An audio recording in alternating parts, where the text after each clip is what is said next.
Sir, the attack's over, sir. The Zulus are retreating. Oh, jolly good.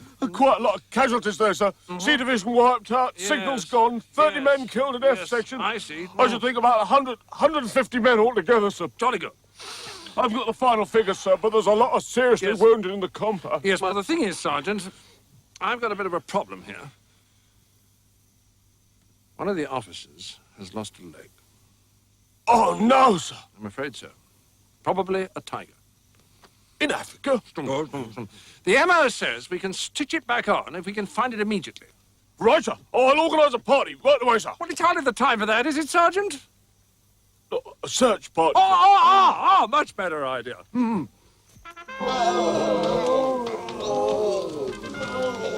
Sorry about the mess, sir. We'll try and get it cleared up by the time you get back. We showed him, didn't we, sir? Yeah, we got a search party. Need that, though. This is fun, sir, isn't it? Always killing, bloodshed. Very good fun, sir, isn't it? Yes, very good. Sir?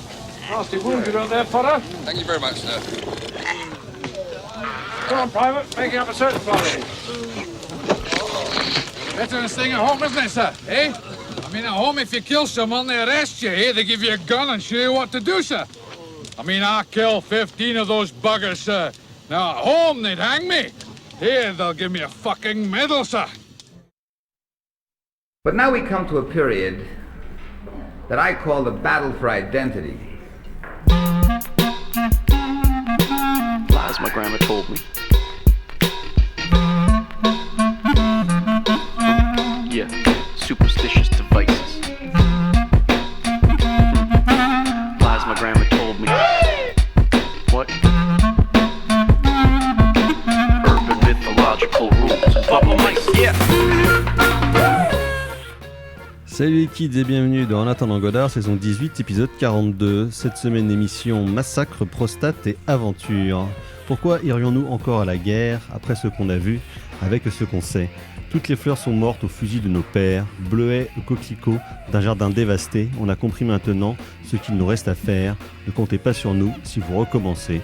Enfin bref, il est 19h et comme disait Peter, c'est l'heure.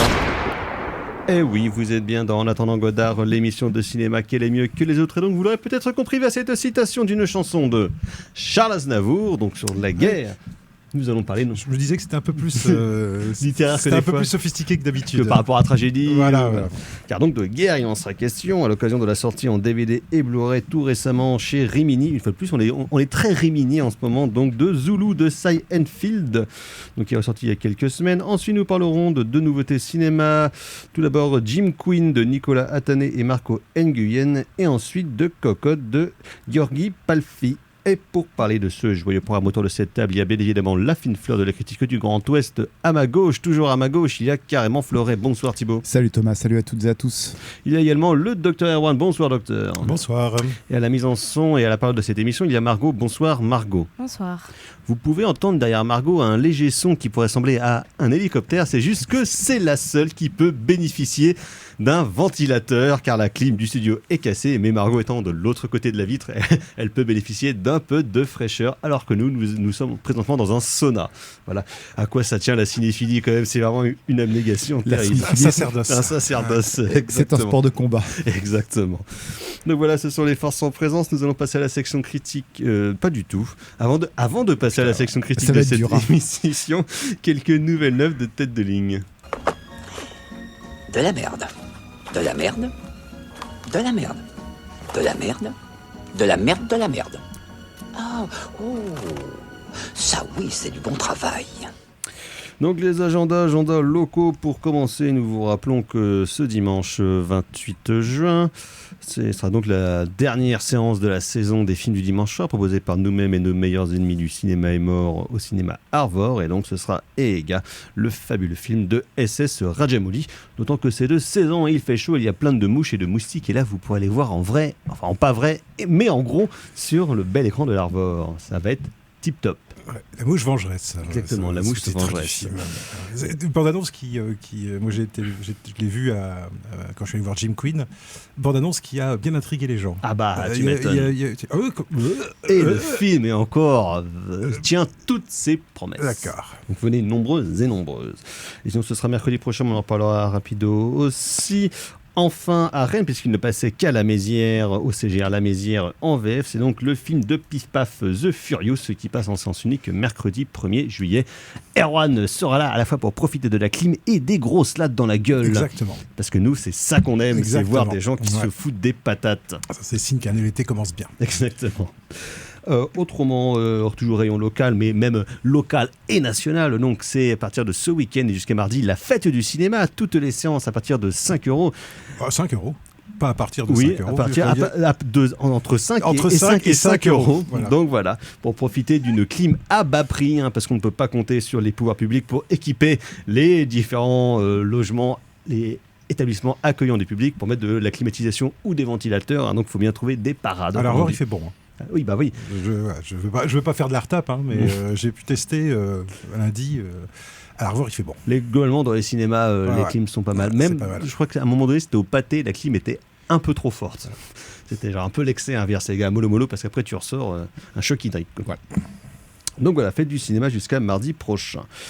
Et ce jeudi, toujours à l'Arvor, vous pourrez voir, non pas du tout, c'est lundi prochain, le 29, donc Kwaidan de Kobayashi, que je n'ai jamais vu, mais je suis sûr que c'est tip top, Erwan. Ouais, c'est bien. Ça dure 3 heures, il y a 3 sketchs, c'est plutôt pas mal. Écoutez, Voilà. formidable. Histoire de fantôme, voilà. Un classique du film de fantôme fantôme. japonais. Film de yokai, quoi. Merci. Et de yurei. Merci beaucoup, docteur. Alors, sinon, au niveau des sorties nationales, pour les petits et pour les petits, il y a Des Mignons et des Monstres, le nouveau film Des Mignons, c'est le spin-off de Moi Moche et Méchant, les petits bonhommes jaunes, Thibaut, tout ça. Ils ont fait une suite à ça. Oui. Alors écoutez, C'est moi, les tic-tac citron, c'est ça? Oui, c'est ça, Les exactement. tic-tac je suis pas du tout rentré dedans. Dans oui. les Moi Moche et Méchant, j'ai trouvé ça surtout moche. J'en ai vu aucun. Ah bah c'est affreux. Voilà, bref. C'est français, monsieur. Je m'en fous. C'est nul. Alors, par contre, deux Français de qualité. Il a été avancé d'une semaine et c'est bien heureux. Il sort vendredi, c'est La Bataille de Gaulle 2, J'écris ton nom. Voilà, toujours de Antonin Cette Baudry. fois-ci, c'est personnel. Cette fois-ci, c'est personnel. Voilà, on a hyper hâte. D'ailleurs, nous prévoyons, enfin en tout cas, je prévois avec l'équipe B de Nathan Godard et une partie du cinéma est mort, en tant que bandeur d'uniforme que nous sommes, de probablement parler des deux films pour conclure cette saison. Voilà, pour dire à quel point c'est génial, même si c'est pété de défauts, il y a quand même des trucs tellement trop cool. Voilà. Tout ça encore pour rendre hommage à Benoît Magimel qui est formidable. Mais bon. On sait que t'es fan Zouz. Bah oui, normal. Maintenant que Gérard Butler est moitié en retraite, il a fallu que tu trouves alors, par contre, un autre revenu de l'enfer. Gérard n'est pas du tout en retraite. Gérard n'arrête pas de tourner. Ouais, mais il s'est fait discret, quoi, ces temps-ci. Oui, mais alors un film avec Gérard et Benoît, alors là, là c'est 10 sur 10 direct. Messieurs les producteurs, messieurs de Netflix, vous savez ce qu'il vous reste à faire. Exactement. Par contre, mettez pas David d'ailleurs ou Jean-François Richet aux commandes. Hein. Mettez genre quelqu'un d'un peu compétent quand même. Voilà, ça serait formidable. Autrement, il y a une comédie française de Ludwig Bernard qui s'appelle Les Parfaits Arnaques en famille avec Audrey Fleurot et Ramzy Bedia. Voilà, où ils se font passer pour genre des majordomes en Écosse. Ok. Why not? Propos de comédie, il y a le nouveau film du terrible, du terrifiant Michel Leclerc avec les caprices de l'enfant roi, qu'il a fait un film d'époque avec Franck Dubosc en D'Artagnan, Artus en Cyrano et un gamin qui est genre le fils de la productrice en Louis XIV, voilà, c'est ça. Ça a l'air croquignolesque et bien à chier comme tout, comme seul Michel Leclerc sait nous régaler. Et autrement, il y a un film, c'est son 3e film, je crois, depuis l'année dernière, qui était plutôt connue comme chanteuse, Charlie XCX, ouais. Avec Éruption. Voilà, qui sort aussi demain. Je suis curieux, en tout cas, elle est en train de démarrer une carrière. Il y a une petite hype autour d'elle. Là, bah, déjà en tant que chanteuse et en tant que performeuse, parce qu'elle fait quand même des trucs assez chouettes, et en tant que comédienne, en tout cas, elle a des chouettes carrières pour le moins intrigants et qui donnent envie de voir un petit peu tout ce que cela va donner. Voilà, nous allons passer à la section critique de cette émission, revenir à un temps que les moins de 200 ans ne peuvent pas connaître et nous diriger vers l'Afrique du Sud. Man of Alex stop your dreaming, will not yield. En attendant Godard sur Syllab, et donc c'était la chanson Men of Harlech que l'on peut entendre dans le film Zulu, réorchestrée par John Barry, donc chanson galloise. Car de gallois et de Zulu, il en est question dans Zulu, donc le film de Cy Enfield de 1964 qui vient de ressortir en DVD et Blu-ray chez Rimini. On avait parlait récemment de Seinfeld, justement, encore dans une édition Remini avec Les Sables de Kalahari, film un peu plus tardif qui était sorti il y a quelques mois et qui mettait aussi en vedette Stanley Baker, acteur fétiche, en tout cas un des acteurs très réguliers donc dans le cinéma de Seinfeld, metteur en scène anglais qui s'est fait connaître, on va dire, surtout par des films, on va dire, virils, ou en tout cas plutôt des belles histoires d'amitié, notamment le formidable Train d'enfer, un film avec des camionneurs qui font des poursuites avec Sean Connery dans un second rôle qui était hyper bien. Helldriver, je crois que c'est le titre original, mais je ne suis plus sûr.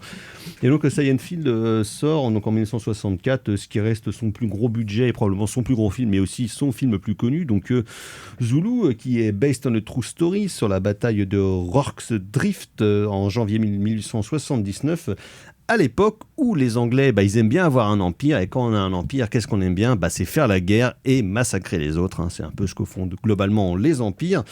Et en fait, le film démarre juste après la bataille de Iswandwala, où des milliers de soldats anglais se sont fait rétamer et massacrer comme une merde. 1200, très exactement. 1213. Disons le film, en tout cas. 1200. Bataille que l'on voit, pour le coup, dans le préquel Zulu Down, l'ultime attaque avec Burt Lancaster et Peter O'Toole, qui sera fait une dizaine d'années plus tard, réalisé par Douglas Hicox.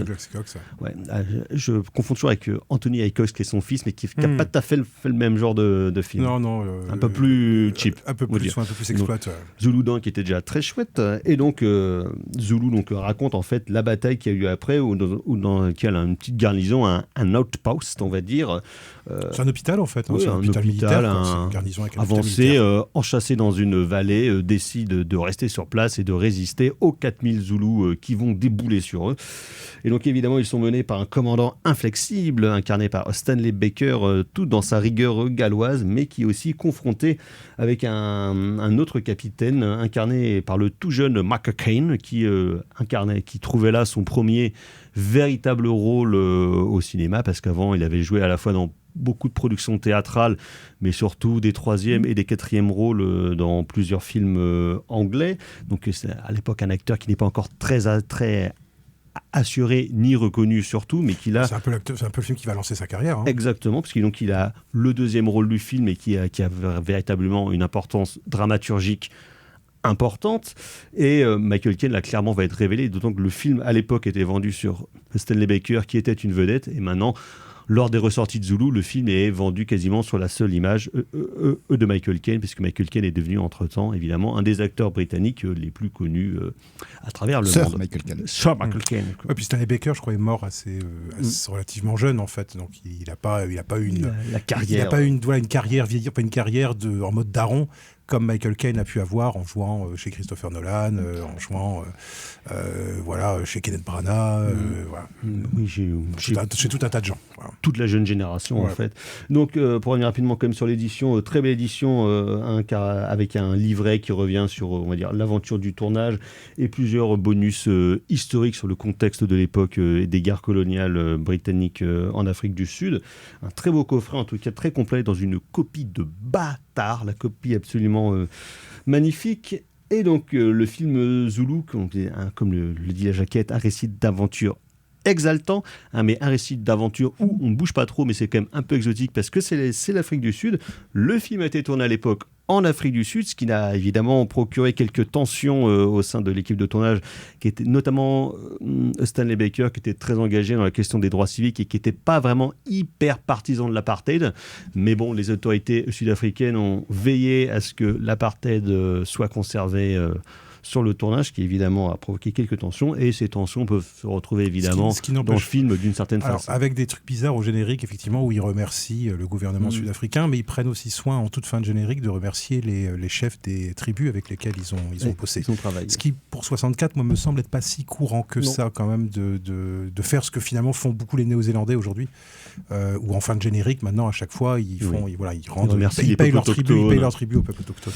Donc Zulu, comme on dit, c'est un film d'aventure, c'est un film de guerre, mais c'est aussi un film très anglais, ancré dans son époque de production, donc le début des années 60, et aussi très ancré dans ce qu'on pourrait appeler un esprit anglais, et un petit peu aussi un esprit gallois, ce qui est encore un peu différent, mais ce qui ressort dans le film, notamment par plusieurs personnages, mais donc un esprit très anglais, parce que vous savez comment sont les Anglais, hein. Loin de moi de l'idée de vouloir dire du mal de nos camarades roast beef, mais bon, comme beaucoup, ils ont eu du mal à se remettre de la perte de leur empire, et ça se revoit quand même assez régulièrement dans leur production, justement, post-indépendance, on va dire, au sortir de la Seconde Guerre mondiale, et un certain esprit colonialiste qu'on pourrait apparenter à certaines variations sur le western peut se retrouver dans ce film, n'est-ce pas, mon cher Thibaut ?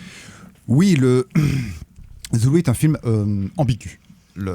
Alors, je ne nie pas la qualité du film, la qualité de la forme, bien évidemment, avec une mise en scène dynamique qui prend son temps, qui n'en fait pas trop dans le surdécoupage, notamment dans les scènes de bataille, hein, qui aurait pu être une espèce de tarte à la crème. Or ici, tout est clairement lisible. Il y a un usage du décor naturel de la colline en particulier qui est extrêmement intéressant, un usage du scope qui est très intéressant, un usage de la profondeur de champ qui est très intéressant. Je trouve que, alors au-delà de l'aspect problématique, moi le film m'a plu, notamment par rapport au personnage de Stanley Baker, parce que on pourrait croire que Michael Caine est un second rôle. Or, je pense que c'est un co-lead à ce niveau-là. Mais vraiment, Stanley Baker, au début, c'est un sergent du génie, en fait, qui est là pour construire un pont. Et puis, il va prendre le leadership de cette garnison. Il va construire la défense, en fait.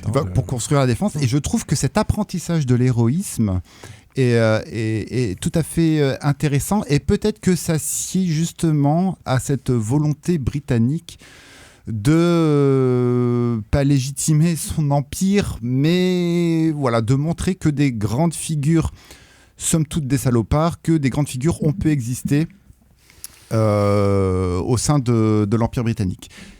Et c'est là où le bas blesse finalement, où le film tombe dans l'ambiguïté, c'est que cet apprentissage de l'héroïsme donc, va être personnifié, notamment à la fin, et nommé clairement. On va dire telle personne, mais même si ça pose débat, mais telle personne va avoir la croix, je ne sais pas ce que c'est. La Victoria Cross. La Victoria Cross. Donc telle personne va la voir. Qui à l'époque était reine de l'Empire britannique. Voilà.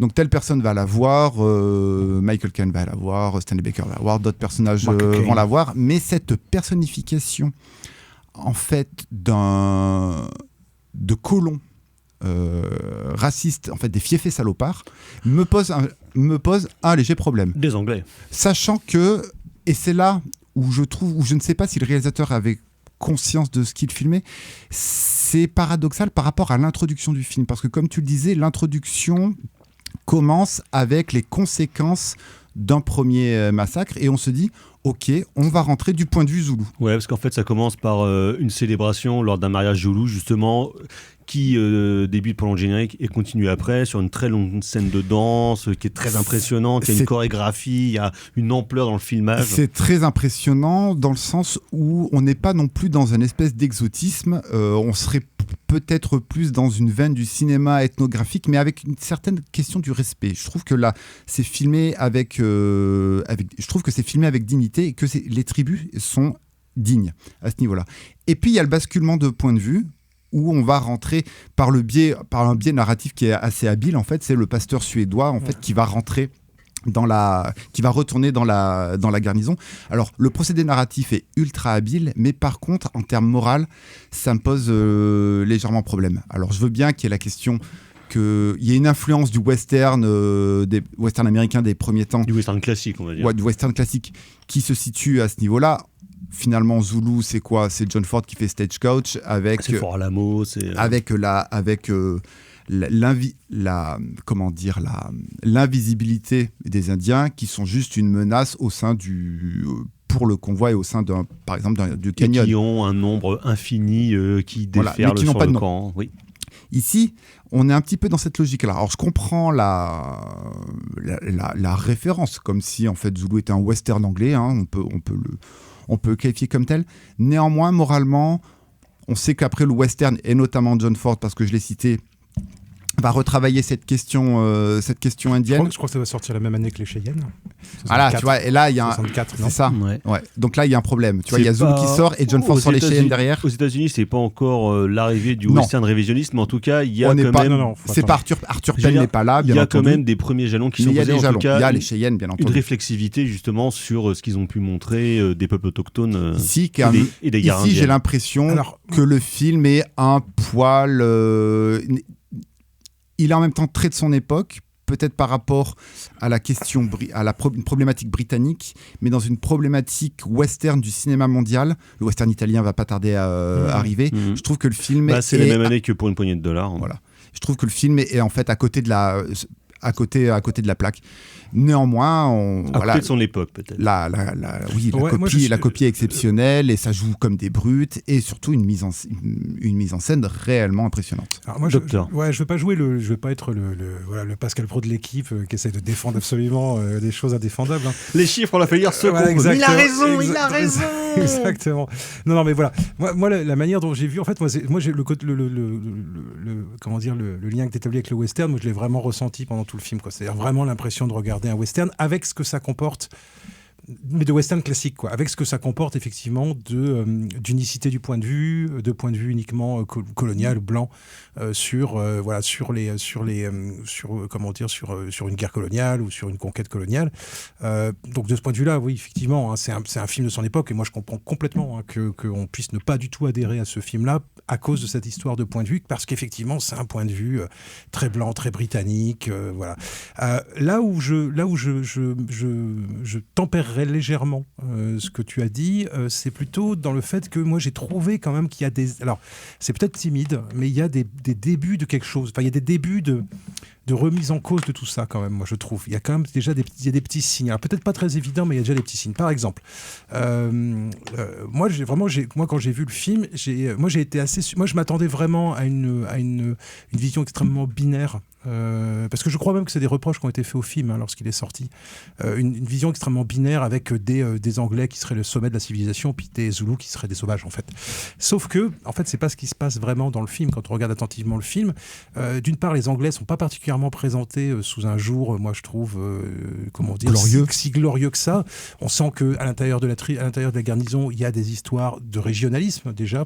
Il y a des histoires de classe sociale. Beaucoup de c'est beaucoup de questions de classe voilà, et de questions de classe qui vont aussi justement avec l'endroit d'où ils viennent, voilà. entre les Gallois et puis les purs Britanniques. Exactement. Par exemple. C'est souvent mis en balance. Et avec quand même une espèce de dimension quand même un peu absurde, quoi. C'est-à-dire avec une espèce de côté désert des Tartares, où vous voyez, tu vois, ce genre une espèce de sentiment d'absurdité que parfois les personnages eux-mêmes ressentent, notamment quand il y a un personnage qui meurt en demandant pourquoi, ça m'a fait penser, et qui se demande pourquoi est-ce qu'il est obligé de se sacrifier. Ça m'a fait penser pour aussi pour un truc perdu d'avance, c'est ça en fait. Au film de Richardson, La charge de la brigade légère, ouais. Donc qui paraît encore sur l'armée anglaise, mais pendant la guerre de Crimée, d'il y a 2 siècles, hein, et qui donc justement aussi charge alors qu'ils savent très bien que c'est peine perdue, qu'ils vont aller à la mort, en fait, ça... mais c'est ce côté baroud d'honneur en fait. Débilement débile et glorieux, en tout cas dans leur esprit, justement, d'une charge héroïque, de la triomphale armée anglaise qui sait qu'elle va à la mort, mais bon, tout ça c'est pour la gloire, voilà. et surtout c'est pour le roi et pour le pays, enfin pour la reine et pour le pays. Mais dans le film, voilà, les personnages qui sont les plus bas dans l'échelle sociale sont pas dupes de ce truc-là. Et même quelque part, les relations entre Baker et Michael Caine, en fait, sont empreints quand même de cette espèce de méfiance sociale vis-à-vis des aristocrates considérés comme des planqués, les Gallois qui sont les ouvriers, etc. Donc voilà. Donc moi je trouve qu'il y a quand même dans la sociologie, on va dire, des soldats, il n'y a pas une espèce de côté armée parfaite. Et à l'inverse, j'ai trouvé que les Zoulous, pour un film de 64, hein, donc faut pas, voilà, c'est évidemment tu produis un film tel quel aujourd'hui, ça marche pas du tout, quoi. Mais pour un film de 64, moi par exemple, j'ai été assez étonné que les Zoulous soient pas particulièrement, par exemple, animés animalisé. Et qui ne soit pas représenté comme une espèce de masse brute qui viendrait atteindre ou attaquer la civilisation britannique. Au contraire, il y a un truc sur lequel Seinfeld revient beaucoup, c'est la dimension stratégique en fait. Et notamment le fait que l'armée d'en face, l'armée des Zoulous, n'est pas considérée comme une armée de barbares, elle est considérée comme une armée à égalité finalement de l'armée britannique, à tel point qu'à la fin du film, et c'est là où effectivement il peut y avoir une espèce de forme de complaisance britannico-britannique, à la fin du film, les Zoulous reviennent pour entonner une espèce de chant de guerre qui est en fait une sorte de chant de célébration pour dire à l'ennemi vous avez combattu à notre norme à nous en fait. Vous avez été à notre niveau. Effectivement, le film est ambigu et il est ambigu aussi de ce côté-là, c'est-à-dire qui était une fin qui avait beaucoup marqué parce que c'est notamment une fin que McTiernan voulait reprendre pour la fin de son 13e guerrier où justement les guerriers Wendels aussi auraient chanté puis auraient rendu hommage avant de disparaître dans la brume. Mais autant je trouve que ça correspond bien au film de Enfield, mais je pense que ça n'aurait pas du tout marché pour le film de McTiernan, justement aussi pour des questions de représentation entre les créatures dans le film de McTiernan, mais qui n'existent pas vraiment, qui ne sont pas un peuple réel, qui est un peuple de fiction en fait. Et qui en plus ne sont jamais réellement personnifiés, à l'inverse justement comme tu le dis dans le film de Enfield, où il y a une caractérisation, alors on va dire en tant que peuple ou en tant que masse, mais qui au moins a une personnalité propre, et on sait qu'en fait les Zoulous qui se font trucider par les Anglais dans le film sont des personnes réelles et autant respectueuses que les Anglais, on va dire, dans leur rapport de force. Et lors du dernier assaut, moi je trouve qu'il y a un plan que j'ai trouvé quand même assez fort où donc ils montent une espèce de barricade, ils tirent, ils abattent des Zoulous, et les mecs tombent quasiment en pile devant eux et ils se retrouvent en fait au bout d'un moment, le feu s'arrête et ils se retrouvent dans des piles de cadavres. En plan d'ensemble avec des piles de Zoulous comme ça, je veux dire des piles de cadavres. C'est du Frazetta. Voilà. Et là il y a quelque chose moi. Ça m'a fait penser à Ghost of Mars aussi de Carpenter où il fait un peu ça. Il y a Ghost of Mars, j'ai pensé aussi même à Assaut. Ouais. Et oui, il y a un petit côté Assaut et en fait il y a presque cette espèce de prise de conscience, en tout cas par le plan lui-même. En fait, pour moi, c'est un plan qui résume presque la colonisation à l'anglaise, quoi. C'est-à-dire qu'au bout d'un moment, la colonisation britannique, c'est des soldats britanniques en rouge debout, avec des cadavres, avec des dizaines et des dizaines de cadavres africains devant eux, en fait. Et donc, est-ce qu'il faut mettre pas que africains, mais là, il se trouve que ça parle plutôt de la colonisation africaine, mais on pourrait étendre effectivement à tous les peuples à tous les peuples colonisés par les Britanniques. Donc, alors, est-ce qu'il y a une dimension critique dans ce plan, ou est-ce que c'est moi qui vois cette dimension critique parce que je vois le film avec avec 60 ans de distance? C'est possible que l'intention soit pas du tout là. Moi, j'ai un peu vu ce plan-là comme ça. Alors, mais est-ce que c'est... Voilà, moi je me pose la question effectivement parce que moi d'autant que ça revient aussi dans les propos de Michael Caine à la fin où après le massacre il dit j'ai vraiment envie de gerber. Voilà, il se sent malade, il a honte, il a honte. Mais après pour revenir sur pour autant c'est pas antimilitariste. Non. C'est pour ça que c'est ambigu d'ailleurs comme film. Ça n'existe pas un film de guerre antimilitariste. Pour revenir sur la question du combat. En effet, il y a toute sa dignité au peuple autochtone, entre guillemets, aux Zoulous, par cette introduction et par la façon dont ils combattent de manière militaire, ordonnée, disciplinée. Or, il y a quelque chose qui, par rapport à cette logique-là, et il y a une séquence qui me gêne, c'est quand on fait un beurre, je sais pas comment dire, un boer, Mathieu Junior Booner, la France Black Blanc Boer, nous explique en fait que là voilà l'armée Zoulou va combattre comme ça. Il va avoir je trouve que c'est assez délicat parce que c'est comme si on prenait et le spectateur et les Zoulous pour une espèce d'abruti où on va écrire noir sur blanc comment ils vont combattre. Or, je trouve que la réalisation du film est suffisamment claire et lisible pour qu'on puisse voir les techniques, de l'armée Zoulou. Et je trouve que ce plan-là, un blanc clairement raciste, qui nous explique... Alors, c'est pas vraiment un blanc, l'éclaireur. Cet éclaireur, il a plus tout l'air d'être un métis, en fait. Il dit que lui-même, il dit qu'il est boer et qui en pire, un Hollandais. Oui. Ouais, voilà, bon. Et qu'il les déteste. Et je trouve que cette explication, d'un point de vue blanc, corrobore en fait la personnification finale de l'armée anglaise. Ça c'est clair qu'on sent bien que c'est pas fait du tout c'est pas fait pour que ce soit les descendants des Zoulous qui regardent le film. On sent bien que c'est fait pour que je trouve ça dommage. Voilà. Oui, donc, clairement pas. Et de ce point de vue-là, effectivement, là c'est un film qui a vieilli, quoi, qui a carrément vieilli de ce point de vue-là, parce on va dire de son temps. Il y a une unicité de point de vue effectivement qui est tout à fait critiquable. Hein. Mais après le plan que tu cites, en effet, le texte, la ligne de dialogue de Michael Caine, j'ai envie de gerber, tout à fait. C'est comme si le réalisateur voulait faire un film qu'il n'avait... Alors, est-ce qu'il s'en mêle les pieds dans le tapis ? Est-ce qu'il n'a pas eu les coups des franches comme il a voulu le faire ? Surtout si tu dis que Stanley Baker était loin d'être un abruti à ce niveau-là. Y compris dans le texte d'introduction et de conclusion qui dit par Richard Burton qu'on ne peut pas non plus soupçonner d'être un salopard de droitard. Donc, l'identité du film est quand même très hétérogène. Je pourrais dire ambigu, mais on va dire plutôt hétérogène parce que sur quel pied danser ou avec quelle flèche tirer. Pour moi, c'est la même ambiguïté finalement que le western, avec quelques années de décalage, mais c'est la même ambiguïté que dans le western des années 50, du début des années 60. Après, on a parlé vite fait peut-être pour terminer, on a évoqué vite fait Big Daddy John, et j'ai clairement vu Assaut dans ce film-là. Je me suis dit, oh putain, il a dû voir. Je trouve que une des bonnes idées scénaristiques, c'est de nous montrer en fait le massacre qui a eu lieu avant, de nous montrer juste en un plan les conséquences du massacre. Parce que du coup, on se dit, ok, ça plaisante pas, et on sait ce que risquent les personnages britanniques. On sait à quel point c'est inconscient pour eux de rester. Mais du coup, ça met de l'empathie vis-à-vis de ces Britanniques, parce qu'on va se dire, ils vont se faire massacrer, les pauvres. Ça met de l'empathie, et en même temps, on a envie de leur dire, mais pourquoi vous cassez pas ? Cassez-vous, c'est un empire. Et c'est ce que fait le prêtre d'ailleurs, qui finit par se faire expulser, mais qui quelque part est à la fois il était suédois. Qui est suédois, et qui est quelque part la voix de la raison, qui essaye de maintenir la paix, alors que ça a pas. Donc il y a une espèce de forme d'absurdité fondamentale, voilà. Mais c'est ça la guerre, Erwan. Voilà. Mais on n'en est pas pour autant dans un film, effectivement pacifiste ou engagé. À ce point-là. Mais voilà, c'est quand même un film à regarder, à revoir, avec toutes les réserves qu'on peut mettre sur c'est quand des même films de cette époque. Impressionnant. Mais c'est très impressionnant. Ça reste un très bon film d'action. Donc Zulu de Seinfeld qui vient de ressortir en DVD et Blu-ray dans un bel écran accompagné d'un livret aux éditions Rimini. On va passer à toute autre chose. Ah ouais, alors là, on passe de l'autre à toute autre chose, mais quand même des histoires de garçons. Oui, des histoires de garçons. Jim Quinn.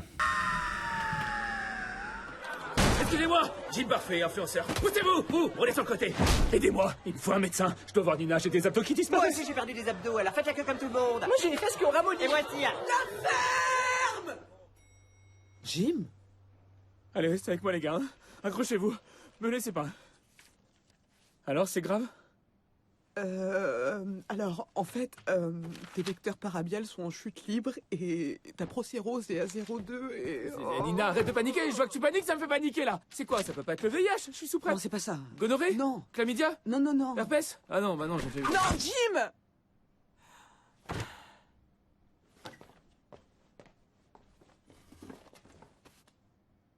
Tes abdos, ils vont finir par tous disparaître. Oh non.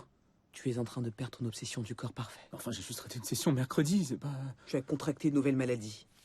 Une IST. Qui s'appelle l'hétérose. Quoi? Jim, tu vas devenir... hétérosexuel.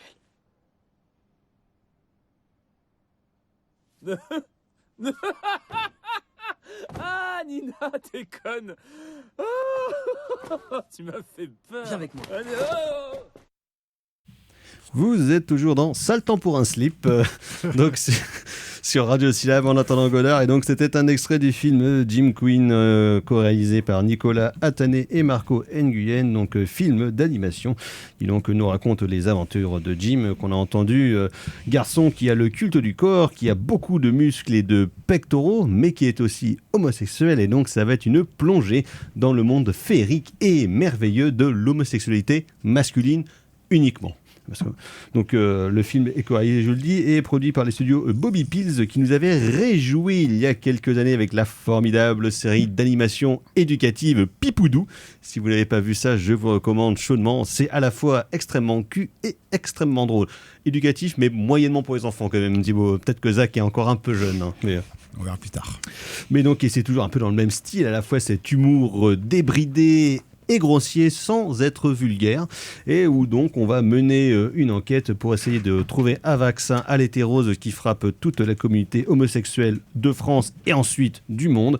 Et donc on va suivre notre héros accompagné d'un jeune twink où ils vont un peu déambuler dans un film qu'on peut qualifier de pédagogique, où justement on va voir un petit peu les sous-genres ou les castes de la communauté homosexuelle masculine. Il y a plus de sous-genres que dans le métal et dans le punk, donc entre les bears, les chemsexers, le drag, tout ça et compagnie, et donc on va un peu suivre tout ça dans un film que je qualifierais de festif, qui, en tout cas, moi dans la salle où j'étais, ça réagissait très bien. Pareil, je pense pareil que, pour moi, ça je pense riait que beaucoup. toutes les différentes communautés réagissent justement aux vannes qui correspondent un peu, on va dire, à leur communauté. Et le film n'est pas en plus dénué d'un certain esprit critique où justement est mis en exergue le fait que toutes ces communautés, on va dire, ne partagent finalement pas grand-chose, pas tant de choses que ça.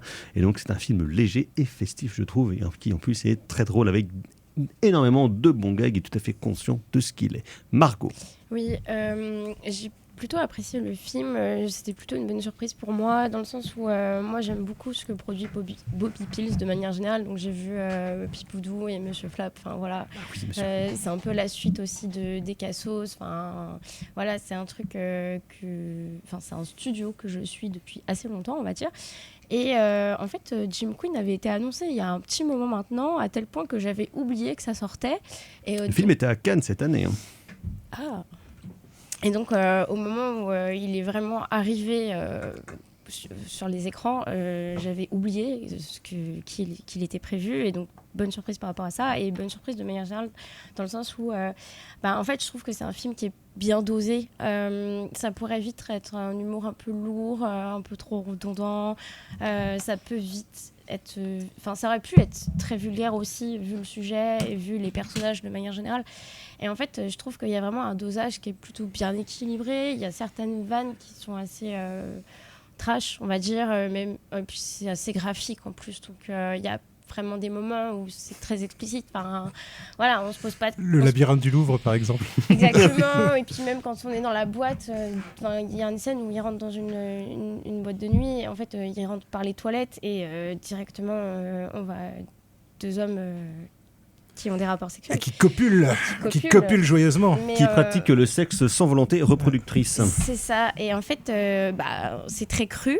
Et on se dit, ouais, mais 1h30 de ça pourrait être un petit peu long, ça pourrait être un petit peu plombant, mais en fait, c'est plutôt bien dosé là-dessus.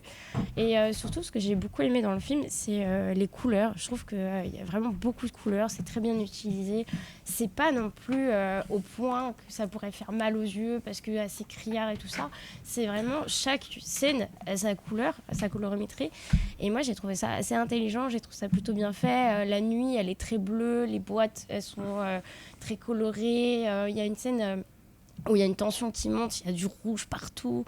Moi, c'est plutôt là-dessus où j'ai été agréablement surprise. Et je trouve que ça donne une ambiance presque bande dessinée. En fait, c'est le genre c'est vrai que c'est très malin, parce qu'en termes de colorimétrie ou d'univers, ou d'univers, tu aurais pu dire tu vas genre tomber dans des caricatures de représentation homosexuelle et compagnie, alors qu'en fait, ça mêle justement différentes formes de représentation. Tu as les trucs, c'est du Tom Finland, tu as aussi des choses qui sont beaucoup plus fines. Tu as des images plutôt réalistes et d'autres plutôt fantasmées ou fantasmatiques, donc ça mélange plein d'imageries différentes. Ça mélange plein d'images, et c'est là-dessus que c'est assez intéressant. Et puis, il y a vraiment tout le parcours il y a vraiment un scénario très classique où voilà, ils ont une quête, ils vont devoir aller au bout de la quête, et on passe dans plusieurs étapes. Donc, il y a ce côté un petit peu éducatif par rapport à ça. C'est ça, pédagogique. Et pédagogique et presque régressif, mais dans le bon sens du terme. Où en fait, c'est pour ça que moi, ça me fait penser un peu à un univers presque de bande dessinée. Et je pense qu'adapter un genre de shonen en plus. Oui, c'est ça. Ça pourrait être petit côté manga aussi. Très je trouve, chouette. Ouais, tout à fait. Et je me suis bien amusée. Et c'est ça où, en fait, en plus, dans le film, tu as ce truc où même le perso de Jim, il est constant, justement, à force d'aller voir différents groupes homosexuels, parce qu'on l'emmène à un point A, puis après un point B, puis après un point C. Il fait, mais putain, on va tous les faire ou quoi Oui, il y a une blague là-dessus. Donc, même là-dessus, c'est assumé jusqu'au bout. Donc, c'est assez intéressant. Et puis, avec un personnage de méchante, un croisement entre Christine Boutin et Et puis Monsanto. Ouais. Et puis il y a la Gestapo aussi. Oui. Ils sont très bien. Et Jean-Marie Le Pen en portrait. Voilà. Moi, j'avoue que j'ai bien ri aussi. Moi, je retiens personnellement. Ah, les blagues de Zizi, ça vous fait rire. Ouais, je retiens personnellement une blague en particulier, voilà, où en fait, donc tout le monde devient, tous les gays deviennent hétéros. Et notamment, il y a un personnage.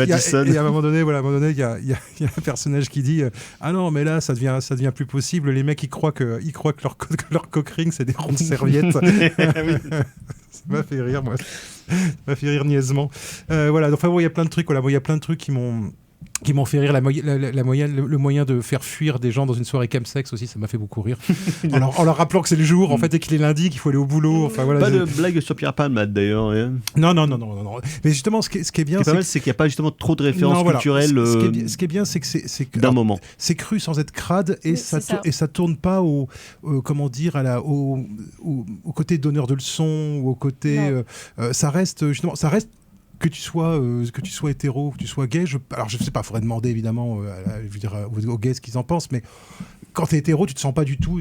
Au contraire, tu te sens vraiment convié dans le film, en fait. Tu te sens vraiment convié dans le film et t'es un peu justement comme le personnage principal, c'est-à-dire ce petit gamin, enfin ce jeune homme qui est un homosexuel qui peut pas dire pour des raisons familiales, qui est obligé de rester dans son placard et qui du coup ne connaît rien en fait au monde homosexuel et qui donc va être un peu le porte d'entrée, le Dante Alighieri, et puis Jim Quinn c'est Virgile quoi, qui l'emmène à travers les différents cercles du monde homosexuel et donc du coup comme ça permet de découvrir et ça permet du coup de faire tout un tas de références en sachant que tu vas pouvoir faire rire telle communauté et que les BR sont notamment très les drôles. BR sont très drôles effectivement. Oui, voilà. et puis en plus moi ce que j'aime bien c'est ce côté très graphique parce qu'en fait les BR c'est des ours. Oui, ils sont vraiment littéralement des ours. Et quand j'ai vu un ours arriver, parce que le premier ours qu'on voit c'est dans la file quand il va dans l'espèce de spectacle au début et moi je me suis dit mais pourquoi il y a un ours? Oui, et bêtement, niaisement en fait. Et après j'ai fait c'était donc pour ça. Et la métaphore du placard aussi qui marche extrêmement bien. Là pour le coup c'est littéral. C'est littéral et puis finalement c'est la mère elle qui rentre dans le placard donc on a presque un inversement là-dessus. Enfin, moi j'aime bien ce truc où les personnages on les visualise très facilement. Ils ont peu de lignes de dialogue et pourtant on est attaché à eux parce qu'ils ont un visuel qui est très fort, qui marche beaucoup. Encore une fois, on est dans un truc qui fait un peu... Pardon. Oui. Non, je pense au mec qui adore se sentir...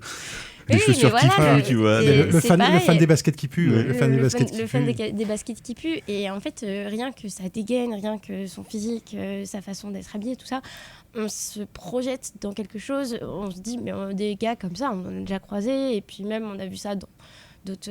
Et toutes les refs sont drôles. Ouais. Par exemple, les clins d'œil à la fistinière. Ça m'a fait beaucoup rire. La Gestapo. La Gestapo. Et les Disney aussi, les petits clins d'œil. Et puis le clin d'œil la petite sirène, c'est pareil, j'ai trouvé ça malin. L'ordinateur Asus. À Céline Dion. C'est des références. Ça, putain, par contre, on pouvait pas y échapper, quoi. Il fallait forcément foutre du Céline Dion du Goldman. Bien sûr. C'est hyper drôle. J'ai failli quitter la salle. C'est des références qui, à la fois, parlent à la communauté LGBT et queer, de manière générale, pour tout un tas de choses. Comme quoi, ils n'ont pas toujours bon goût. Hein. Mais qui parlent aussi à tout le monde, en fait. Et donc, c'est à la fois des références qui ont des doubles sens, je trouve, à chaque fois, et qui peuvent suffire à un premier coup d'œil, en fait. Alors, juste deux dernières choses. Moi, je retiens quand même un truc qui m'a beaucoup fait rire, qui est le gaydar. Le radar à gay, ça j'ai trouvé ça vraiment, je trouve que c'est vraiment une super scène, c'est la scène du radar à gay. Un côté Dragon Ball. Qui est vraiment très fun. Et moi j'ai trouvé que derrière l'humour, il y a de temps en temps des moments où ça devient justement à moitié touchant avec cette communauté qui est en train de disparaître en fait et qui se rend compte qu'elle est en train de disparaître et notamment je pense parce qu'il y a tout un côté comédie musicale et je pense notamment à la chanson de la drag queen et je trouve que ce personnage là est beaucoup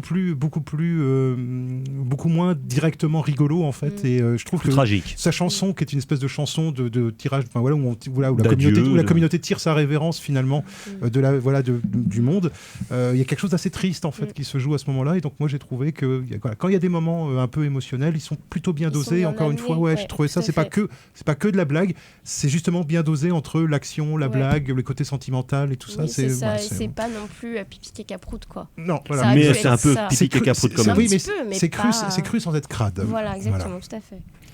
Donc voilà, un beau plaidoyer pour puis, l'amour prostatique. Oui, et allez le voir, parce qu'à chaque fois que quelqu'un va voir Jim Quinn, pensez bien, ça fait pleurer Philippe de Villiers.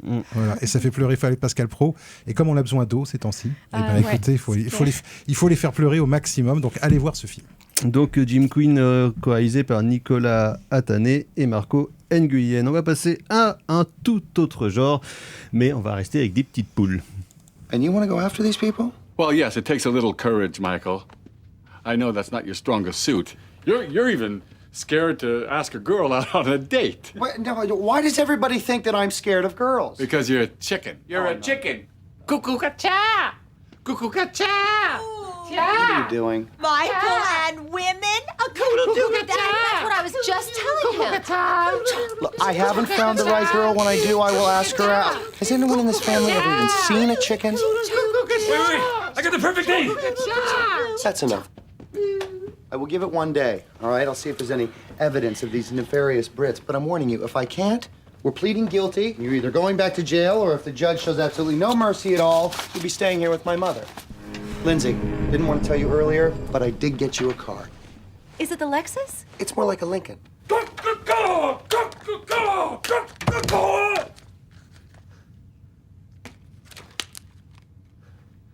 Oh, come on!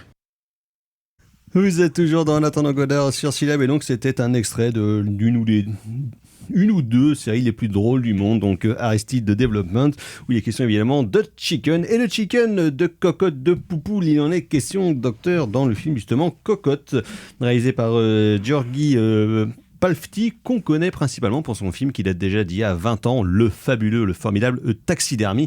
Le film Cocotte étant vendu un peu comme une comédie croquignolesque d'aventure, ce que les films n'est pas du tout. Non, pas du tout. Non, pas du tout. Alors, si vous pensez... J'ai vu des gens qui venaient avec leur enfant au cinéma et qui sortaient avant la fin. Non, bah oui, bah non. Enfin, non, faut pas du tout aller avec son enfant, en fait. Non, parce que si vous pensez que vous allez voir un film tout à fait charmant avec une petite poupoule qui, par ailleurs, est tout à fait sympathique dans le film, avec une petite poupoule et des mignonnes aventures avec les animaux de la ferme. Alors, passez votre chemin, parce qu'en fait, ça ressemble pas mal à Cro-Blanc, en fait. Parce que Cro-Blanc, en fait, tout le monde pense que c'est un récit pour enfants. En fait, Cro-Blanc, c'est pas sympa du tout, en fait. Quand les poules auront des crocs. Ouais, exactement. Et en fait, Cro-Blanc est le récit de Jack London. C'est un récit, en fait, où les animaux deviennent, en fait, la manière de permettre, en fait, de montrer la saloperie des hommes. Et là, c'est exactement le même principe. C'est-à-dire qu'en fait, donc l'histoire de Cocotte, c'est donc une poule noire, une jolie poule noire qui est vouée, en fait, à l'abattoir parce qu'elle a pas la bonne couleur et qui s'enfuit du camion qui l'emmène vers la mort, et qui va donc se balader sur les routes grecques et arriver au bout d'un moment dans un ancien restaurant tenu par un vieux monsieur, mais qui est un ancien restaurant qui sert en fait de QG en fait pour un douanier véreux qui transporte des migrants et des marchandises volées, et ça va assez vite partir en cacahuète avec notamment des migrants morts dans un camion, des règlements de compte, des mafieux, etc. Donc en fait, et donc notre Cocotte qui elle assiste à tout ça tout en se faisant violer joyeusement par le coq du truc, le coq du poulailler. Donc c'est un film assez étrange. Alors déjà ça commence par presque 10 minutes de documentaire en fait sur comment est-ce que naissent les poules en batterie en fait. Donc ça commence avec un gros plan sur le cul d'une poule qui pond un œuf. Voilà, ça commence comme ça. Ah donc de la poule et de l'œuf, c'est la poule en premier. Là c'est la poule en premier. On va exactement le cul de la poule en premier. Et ensuite on voit les petits poussins qui sont comment dire, triés, etc. Et donc c'est en mode un peu Lord of War de Andrew Niccol. Ouais, exactement. Sauf que c'est assez glauque. Parce qu'il y a évidemment une forme de brutalité dans le traitement des poussins, des poules, etc. Et une forme d'inhumanité, tout simplement, qui va être une inhumanité qu'on va retrouver pendant tout le film. C'est-à-dire que le vieux monsieur, on a l'impression qu'on se dit cool, la poule, elle a trouvé un endroit. Non, rien à foutre. En fait, lui, il la prend pour pouvoir pour piquer ses œufs, etc. Et donc derrière en fait cette histoire de poule, c'est en fait un monde humain extrêmement dur, extrêmement froid, froid, extrêmement cruel en fait, qui se dévoile à nous. Et je trouve que moi je trouve que c'est ce qui fait évidemment l'intérêt du film. Outre le fait qu'ils arrivent vraiment à donner de la personnalité à une poule. Alors je dis pas que les poules n'ont pas de personnalité, hein. Je dis que c'est pas facile à filmer. Au cinéma, c'est pas facile à filmer, donner de la personnalité à une poule, c'est pas si simple, c'est plus facile avec un chien ou un chat, quoi. Et là, je trouve un âne, comme dans EO de il y a un peu ce côté-là aussi, hein, c'est-à-dire vraiment l'animal comme révélateur de la saloperie humaine, en fait. Et de ce point de vue-là, moi, je trouve que le film, s'il est assez déprimant, finalement, est plutôt efficace de ce point de vue-là. Du point de vue de la déprime. Ouais, du point de vue justement, du point de vue du regard très dur, mais qui avait déjà un peu dans Taxidermie. Hein. Ah oui, le regard assez misanthrope en fait du réalisateur et qu'on retrouve, on sent bien que voilà, il préfère largement. Qui en plus un mec qui est pas resté inactif. Hein, c'est juste que les films qu'il a fait dans les 20 dernières années ne sont pas sortis en France. Sont jamais sortis en France, quoi. Donc c'est une petite curiosité. Voilà, n'y allez pas si vous voulez voir un feel good movie. Par contre, si vous voulez voir une satire assez grinçante finalement de notre égoïsme contemporain, voilà, ce film-là fonctionne tout à fait bien. Voilà. Merci docteur. Donc c'était Cocotte de Georgi Palfti. On va passer au coup de cœur. C'est nul. Aucun goût. No taste. Goût de chiotte. Les coups de cœur, on a du temps, carrément Fleuret. Oui, ça va être rapide. Ça va donc être les nerfs à vif de Martin Scorsese parce que notre monde a besoin de radicalité et ce remake par Tonton Marty en est une preuve vivante. C'est puissant, c'est grotesque et du coup c'est absolument fascinant. Il y a une nouvelle itération une série en série télévisée avec Javier Bardem qui est sortie, qui a commencé à être diffusée il y a quelques semaines. Voilà. Qui paraît-il pas mal. Voilà. Mais j'en sais pas plus. En tout cas, entre Mitchum, De Niro, Bardem, c'est quand même vraiment un rôle à grosse personnalité. Hein, puis il y a vieux Nick Nolte. Enfin, il y a Nick Nolte qu'on voit. Pas encore vieux. Non, pas qui encore. avait déjà un peu tête de vieux. Mais... Qu'on a vu tout vieux dans Crime 101 il y a pas longtemps. Non, mais c'est... Jennifer Lewis. Un film qui Jessica Lange. Un film qui devait être réalisé par Spielberg et qui ressemble à un film de Brian De Palma. C'est quand même incroyable. Ah, c'est un film très De Palmesque. C'est un film très De Palmesque. Très De Palmesque, mais vulgaire, quoi. C'est en même temps un... Voilà, c'est un remake. Mais très scorsésien aussi. C'est très scorsésien et voir Scorsese qui est un cinéaste urbain plongé dans l'American Gothic, dans le Southern Gothic, c'est une démarche. Voilà, c'est un film à part dans sa filmographie. Je trouve que la démarche est tout à fait valable. Ça, c'était un vrai film du dimanche soir. Moi, c'est un film que je regardais le dimanche soir, moi, sur TF1. Je me souviens. Totalement dégénéré avec un père. Non, mais c'est pas moi, c'était TF1. C'est pas oui. Oh bah tiens, c'est pas moi, c'était TF1. Merci Patrick Lelay. C'est de la faute à la télé. Moi, je me souviens au ciné, je me souviens de l'affiche. Elle me terrifiait. Avec les yeux de. T'es encore un peu jeune, non? C'est quoi? C'est 92? C'est 92. Non, je suis pas allé le voir au cinéma. C'est 92. Moi, j'étais trop jeune aussi. Non, je l'ai rattrapé bien plus tard. Moi aussi. Je l'ai vu sur TF1. Mais ça c'est alterné entre ça, Scarface ou Portée disparue 3, de toute façon. Donc. Et sa préférence, elle est à Chuck Norris. Ah oui. Quoi que Portée disparue 3. Le jour où l'Arvor aura le courage de passer Portée disparue 3 en film de dimanche soir. La trilogie. Moi, j'essaie le 2 est mieux. J'essaye de convaincre le docteur Moreau de passer la trilogie tropézienne de Max Pécasse en une soirée. C'est pas gagné. Hein. C'est chaud pour l'instant. Quel c'est chaud. Snob. Ouais, c'est chaud. Merci Thibaut. Docteur. Donc moi, ça sera donc le classique de l'animation japonaise Ghost in the Shell de Mamoru Oshii, donc film de 95 qui est quand même assez dingue sur le rapport à l'intelligence artificielle, à la cybernétique et tout ça. Donc qui reste un film quand même. À la fois un film post-Akira, mais un film pré-Elon Musk. Voilà, donc qui est plutôt actuel et avec quand même un. On sent bien aussi tout ce que Cyberpunk 2077 a pu prendre de ce film-là et notamment. C'est un jeu vidéo, Thibaut. Voilà, et notamment cette musique, moi que je trouve absolument formidable. Ce qui fait que quand tu regardes le film, il y a même des moments où c'est juste des vues sur la ville avec de la musique, il n'y a pas de narration, c'est juste un clip quasiment, au milieu du film il y a juste un clip avec que la musique et tu fais ouais c'est cool parce qu'elle est vraiment bien cette musique. Voilà. Donc vraiment très très très bon, très bon film. Ghost in the Shell de Mamoru Oshii. Très cool. Margot. Oui, non, j'ai pas de coup de cœur pour ce soir. Pas de problème. Donc voilà. Elle aime rien. Non, c'est pas ça, j'ai pas le temps en ce moment. Voilà. D'accord. C'est comme ça. Merci Margot. Et ton rôle ça sera de nous en donner 2 la prochaine fois. Ouais, pourquoi pas. Tu nous feras un double coup de Je cœur. ferai un double coup de cœur. Alors on va sinon, faire ça. je suis désolé, c'est un livre. Hein. Ok les gars, Ah, un intellectuel. j'ai déjà mal à la un tête. livre écrit par une femme. J'ai déjà mal à Dans la les années tête. 70, donc qui s'appelle Désolé Ulysse, c'est Pénélope qui part, écrit par Huguette de Bézieux, qui a été grande reporter, notamment au Figaro dans toutes les années 70. Et elle revient justement sur son parcours de reporter de guerre, au Liban, en Israël, au Vietnam et compagnie. Évidemment, les événements de l'époque et qu'est-ce que c'est que d'être une femme dans ce milieu quand même majoritairement masculin, avec quelques petites balles perdues pour Barbet Schroeder pendant le tournage du leur documentaire sur Emin Dada. D'accord. Donc ils devaient faire le film ensemble et Barbet s'est comportée tellement comme un connard à faire n'importe quoi qu'elle a retiré son nom du générique. D'accord, écoute, c'est bon Voilà. à savoir. Ça fait toujours plaisir ces petites anecdotes croquignolesques. Donc merci messieurs, merci Margot la mise en son de cette émission. On se retrouve la semaine prochaine, prochaine émission, prochaine édition. Ah, ciao, bonsoir. Salut.